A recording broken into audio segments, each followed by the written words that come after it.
Hello and welcome from across the multiverse. Today I'm looking at Action Comics issues 510, 511 and 512, which collectively tell the story Luthor Fights for Good. This is a 1981 story from the so-called Bronze Age of DC Comics. As such, it will be both recognisable and strange to new readers. It is a well-written story that will draw you in.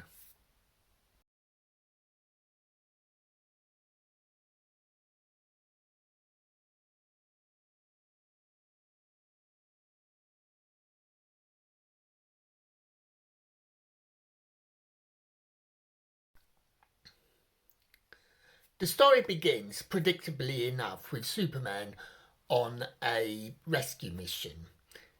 In doing so, he unknowingly puts himself in Luthor's gun barrel sights. Luthor is about to press the trigger and kill his foe forever.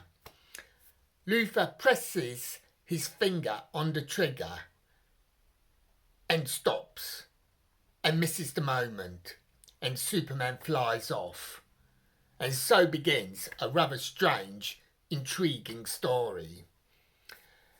Lex Luthor is in love with Angela Blake and has vowed to turn his back on the life of crime, and from now on he will help humanity. Superman is obviously suspicious of this turn of events, and Luthor manages to convince him by doing three things. Firstly, he deactivates all nuclear weapons on Earth. Secondly, he repairs the ozone layer. Thirdly, he helps Superman fight Terror Man and all the other criminals.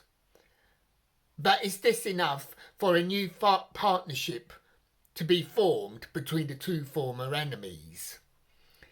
It certainly looks like it, as Superman becomes best man to Luthor's and Angela's wedding. The ending is a sad ending. Angela is dying from a cancer-type disease called DXS. And this becomes a human story for Luthor in the final panels of the story. Due to spoilers, I'm not going to say too much about the resolution.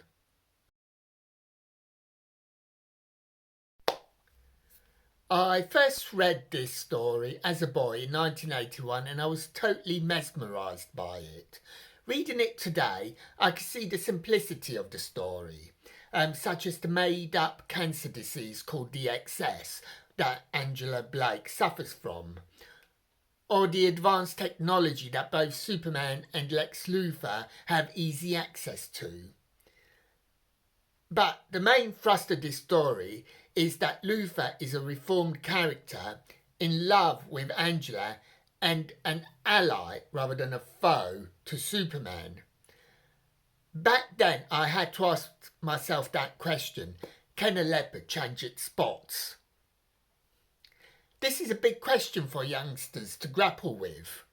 And even as adults, it's something that we grapple with all the time. Has Luthor now really become an ally? And with his scientific brain working for good, he and Superman will indeed be the best double act ever.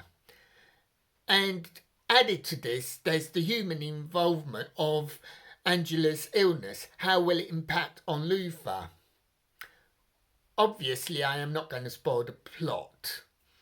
But this story was written in 1981, the pre-crisis Bronze Age era of DC Comics. And there have been many reinventions to the Superman legend since then. So the outcome is not as near obvious as you may think. And I'm sure that people will still enjoy this story, even if you're an adult. And yes, I would call it a classic. And those are my thoughts on this story, and I'd be interested in yours. So until next time, may your news be good news and happy times and places. Farewell.